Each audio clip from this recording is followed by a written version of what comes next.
შემეცნებით საგანმანათლებლო პროექტი რადიო კინო სადდება სტუდია კოცის ბაზაზე. პროექტის ხელმძღვანელი კობა ცხაკაია.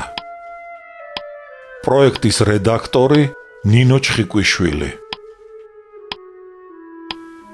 თბილისი 2025 წელი.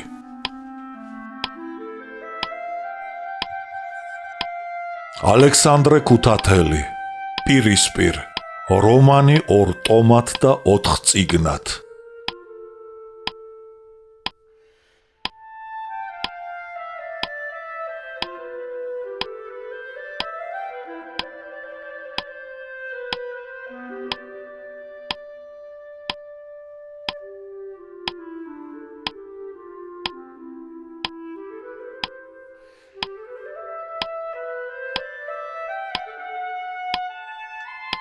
პირველი შეხვედრა, მერვე. ამას წინათ საქართველოში მენშევიკური გაზეთის წერდა. ქვეყანაზე 2 ძალა არსებობს, ანტანტა და საბჭოთა რუსეთი. რანი არიან მენშევიკები? ეს ისეთი ადამიანები არიან, რომლებიც ცხვირს იქით მიიქცევენ, საითაც ქარი უბერავს. როდესაც საერთაშორისო მდგომარეობის მხრივ ჩვენ სუსტნი ვიყავით, ისინი ყვიროდნენ ძირს ბოლშევიკები. როდესაც ჩვენ გაძლიერება დავიწყეთ, ისინი გაიძახოდნენ ჩვენ ნეიტრალურები ვართ. როდესაც ჩვენ მტრები მოვიგერიეთ, ისინი ამბობენ დიახ, აქ 2 ძალაა. ლენინი. მატარებელი ღამის 5 საათზე ჩავიდა თბილისში. 20 ივნისი იყო. ქალაქში ცხელოდა. საგარეო საქმეთა მინისტრის მოადგილე ქარცივაძე, სახალხო გვარდიის მთავარი შტაბის თავმჯდომარე ვალიკო ჯუღელი და სხვა თანამდებობის პირნი თბილისის სადგურზე მივიდნენ.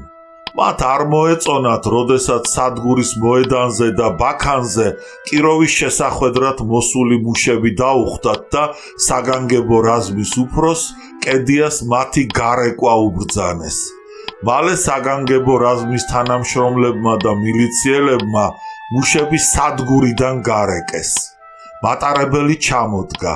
ქარცივაძე და ჯუღელი ვაგონიდან ჩამოსულ კიროვს მიეგებდნენ.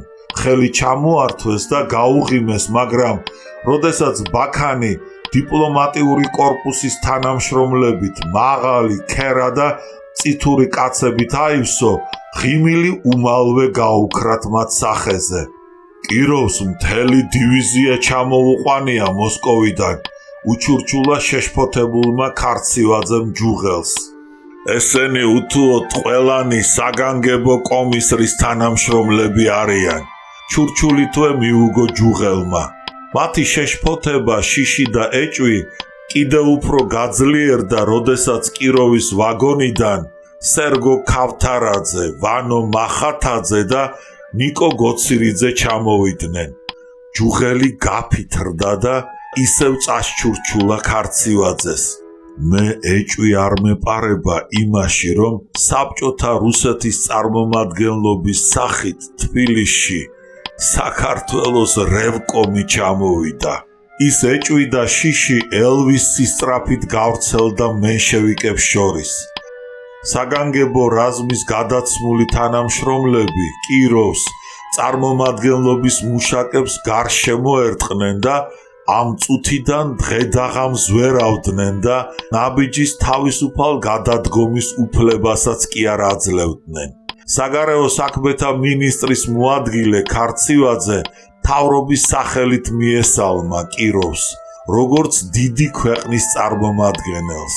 მადლობა გამოუცხადა საბჭოთა რუსეთს იმ სულგრძელობისათვის, რომელიც მან გამოიჩინა საქართველოსადმი და მას მეგობრული ხელი გაუწოდა. მერმე ჯუღელი გამოვიდა. საბჭოთა რუსეთი და საქართველოს დემოკრატიული რესპუბლიკა, რომელთა ხალხები დიდი ხანია უკვე რაც დაკავშირებული არიან მჭიდრო მეგობრობით, ერთი მიზნისაკენ მიდიან, სოციალიზმისაკენ. საქართველო მიდის მისკენ დემოკრატიული რეფორმების გზით. თქვენ პროლეტარული დიქტატურის გზით. საბჭოთა რუსეთსა და ანტანტას შორის ბრძოლაში ჩვენ ნეიტრალიტეტს ვიცავთ, მაგრამ მთელი ჩვენი სიმპათიები, რა თქმა უნდა, მთლიანად რევოლუციისა და საბჭოთა რუსეთის მხარეზეა. ჯუღელის ეს გამოსვლა სრულიადაც არ გამოხატავდა ყოველივე იმას, რასაც იგი ამას წინათ ამბობდა. ნუ თუ მოხდა რაიმე ისეთი, რამაც მენშევიკების ლიდერები აიძულა შეეცვალათ თავისი დამოკიდებულება საბჭოთა რუსეთისადმი და რევოლუციისადმი. გაიფიქრა კიროვმა და მაშინვე მოსკოვის აქტივის კრებაზე ლენინის გამოსვლა მოაგონდა. ამას წინათ საქართველოში მენშევიკური გაზეთის წერდა: ქვეყანაზე ორი ძალა არსებობს, ანტანტა და საბჭოთა რუსეთი. რანი არიან მენშევიკები? ეს ისეთი ადამიანები არიან, რომლებიც ცხვირით სინჯავენ ქარს. როდესაც საერთაშორისო მდგომარეობის მხრივ ჩვენ სუსტნი ვიყავით, ისინი გაყვიროდნენ ძირს ბოლშევიკები. როდესაც ჩვენ გაძლიერება დავიწყეთ, ისინი გაიძახოდნენ ჩვენ ნეიტრალურები ვართ. როდესაც ჩვენი მტრები მოვიგერიეთ, ისინი ამბობენ დიახ, აქ ორი ძალაა.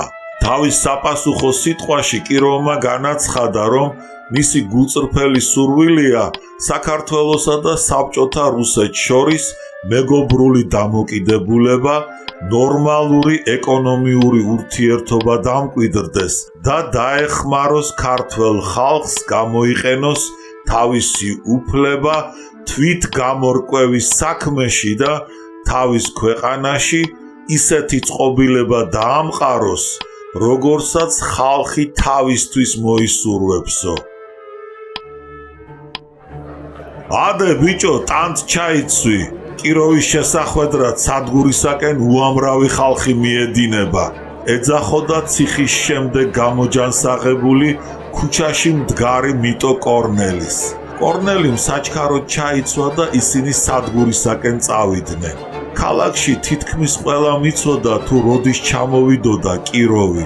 კიროვის შესახვედრად და მისასალმებლად თბილისელები გაეშურნენ არა მარტო სადგურისაკენ, არამედ რტიშჩევის ქუჩისკენაც, დიდ ორსართულიან სახლისკენ, რომელიც საბჭოთა რუსეთის სრულუფლებიან წარმომადგენლობისათვის იყო მიჩნეული. ქალაქის მშრომელმა მოსახლეობამ ნაშვადღების 2 საათიდანვე იწყო სადგურისაკენ დენა. როდესაც საგანგებო რაზმის აგენტებმა და მილიციელებმა სადგურში და მოედანზე თავმოყრილი ხალხი გარეკეს, მოქალაქენი ქალაქში გაეშურნენ და მალე რტიშჩევის ქუჩაზე ტევა აღარ იყო. საბჭოთა რუსეთთან დადებული ხელშეკრულების თანახმად საქართველოს მთავრობა ვალდებული იყო კომუნისტური პარტიის ლეგალიზება მოეხდინა. საპატიმროებიდან პოლიტიკური პატიმრები გაეთავისუფლებინა. სასამართლო და ადმინისტრაციული დევნისაგან დაეცვა ის პირები, რომლებიც რეპრესირებულნი იყვნენ საბჭოთა რუსეთისა და კომუნისტური პარტიის სასარგებლო მუშაობისათვის. მაგრამ საქართველოს მთავრობა ხელშეკრულების დაცვას არ ფიქრობდა და კომუნისტების დაპატიმრებას განაგრძობდა. მიუხედავად მოსალოდნელი რეპრესიებისა 20 ივნისს საბჭოთა მისიის შენობასთან კიროვის მისასალმებლად უამრავი ადამიანი მივიდა. კორნელიმ ხალხში მახარაძე, დალაქიშვილი, გურგენიძე, ალავიძე და სხვანი დაინახა. აქვე იყვნენ მუშები ბათლობე მახათაძე, ელიზბარ ჩიკვაიძე, დანგაძე, ჩაპლიგინი, კარო იარალოვი. ხალხი მოუთმენლად ელოდა კიროვის მოსვლას, მაგრამ საგანგებო რაზმის აგენტებმა და მილიციელებმა არც აქ დააყენეს ხალხი და მახლობელ ქუჩებისაკენ გარეკეს. რტიშჩევის ქუჩის თავში ჯარისკაცთა რაზმი და მის წინ სასულე ორკესტრი გამოჩნდა. რაზმის უფროსმა ჯარისკაცები მისიის შენობის წინ დააყენა. ცოტა ხნის მერმე რამდენიმე მანქანას გამოჩნდა. ხალხმა იხულა და მის შესახვედრად გადასახვევებიდან ქუჩაში გამოეფინა. მისი შეკავება ვერავინ ვერ შეძლო. წინა მანქანაში კიროვი და გოცირიძე ისხდნენ, მეორეში ჯუღელი და მთავრობის სხვა წარმომადგენელნი. როდესაც კიროვი მანქანიდან ჩამოვიდა, ხალხმა ქუდები ასწია, თავსაფრები ააფრიალა და ხმამაღლა შესძახა. გაუმარჯოს კიროვს, საბჭოთა რუსეთის წარმომადგენელს, გაუმარჯოს კიროვს. კიროვი, ქარცივაძე, ჯუღელი და საბჭოთა წარმომადგენლების თანამშრომელნი საელჩოს შენობასთან გაჩერდნენ. ოფიცერმა ბრძანება გასცა. საყარაულო რაზმის ჯარისკაცები გასწორდნენ. თოფები ხელთ აიღეს და ორკესტრმა საქართველოს ეროვნული ჰიმნი დაუკრა. მერმე კი ინტერნაციონალი. ამ ცერემონიული შეხვედრის მერმე მთავრობის წარმომადგენლებმა კიროვი და მისი თანამგზავრნი საელჩოში შეიყვანეს. დაემშვიდობდნენ და წავიდნენ. მაგრამ სახლის წინ შეგროვილი ხალხი არ იშლებოდა და აივანზე კიროვის გამოსვლას მოითხოვდა. უცებ კარები გაიღო და აივანზე კიროვი გამოვიდა. სიხარულით გასცქეროდნენ მუშები საბჭოთა რუსეთის მიერ საქართველოში წარმოგზავნილ თეთრ ხალათიან ტანმორჩილ ბრგევაშკაცს, რომელიც ცხუნვარე მზის გამო მონგოლივით მომღიმარ თვალებს ხუჭავდა. ჯერ ხმაც არ ამოეღო კიროვს და მაინც ყველა გრძნობდა, რომ იგი მათი მახლობელი და მეგობარი იყო. კიროვის გვერდით იდგნენ მისი ამხანაგები, რევოლუციის ერთგული ჯარისკაცები, მაღალი, ხრებაჩეჩილი, ჭროღათვალიანი, უშიშარი და ცბიერი ვაშკაცი კარპოვი, იატაკქვეშ უებრო მომუშავე, ახოვანი და ჯმუხი გოლუბევი, ჯანღონით სავსე, წითური კაცი, ირონიული გრომოვი და მუხინი. კიროვი ღიმილით გასცქეროდა აივნიდან მზიან საქართველოს ჭაღარა დედაქალაქში თავშეყრილ უამრავ ხალხს, მაგრამ გაძვალტყავებული და ჩამოკონკილი მუშები რომ დაინახა, ღიმილი უმალვე გაქრა მის სახეზე და შუბლი შეიჭმუხნა. მერმე კეპი მოიხადა. ხშირ შავ თმაზე ხელი გადაისვა და ქართველ ხალხს რუსეთის ხალხის გულითადი სალამი გადასცა. ცოდნით და სიყვარულით ილაპარაკა მან საქართველოს ხალხის წარსულზე, მის ძველ კულტურაზე, გენიალური პოეტის რუსთაველის მიერ კაცობრიობისათვის დატოვებულ უკვდავ ქმნილებაზე, თავისუფლებისა და დამოუკიდებლობისათვის ირანელ თურქ დამპყრობელთა წინააღმდეგ დაუსრულებელ ომებში ქართველი ხალხის საგმირო საქმეებზე, იმაზე თუ როგორ იბრძოდა ქართველი ხალხი რუსეთის ხალხის მხარდამხარ ცარიზმის წინააღმდეგ, თუ როგორ ყალიბდებოდნენ ამიერკავკასიაში ლენინის იდეების გავლენით და ლენინის დახმარებით პირველი მარქსისტულ ლენინურ ისკრული ორგანიზაციები და როგორ შეიქმნა აქ რუსეთის სოციალ-დემოკრატიული მუშათა პარტიის კავკასიის კავშირი. ორატორი მთელი ტანით წინ იწევდა, აივნის მოაჯირს აწყდებოდა და იგი თითქოს იმ ნათელ მომავლისაკენ ისწრაფვოდა, რომელსაც მისი სიტყვა ხალხს უსახავდა. ყველა მოჯადოებული უსმენდა მას. რევოლუციური ქარიშხლების დროს, ამბობდა კიროვი, საქართველოს მშრომელებმა ჭიდრო კავშირი დაამყარეს რუსეთის პროლეტარიატთან. ის კავშირი ურყევი რჩება. იგი ჩვენს მიერ ათეული წლების მანძილზე თანაზიარად დაყვრილი სისხლით არის შედუღაბებული. ის კავშირი უფრო მარტო გამტკიცდა სამოქალაქო ომის პერიოდში, უცხოურ ინტერვენტებთან და შინაურ კონტრრევოლუციასთან გააფთრებულ ბრძოლაში.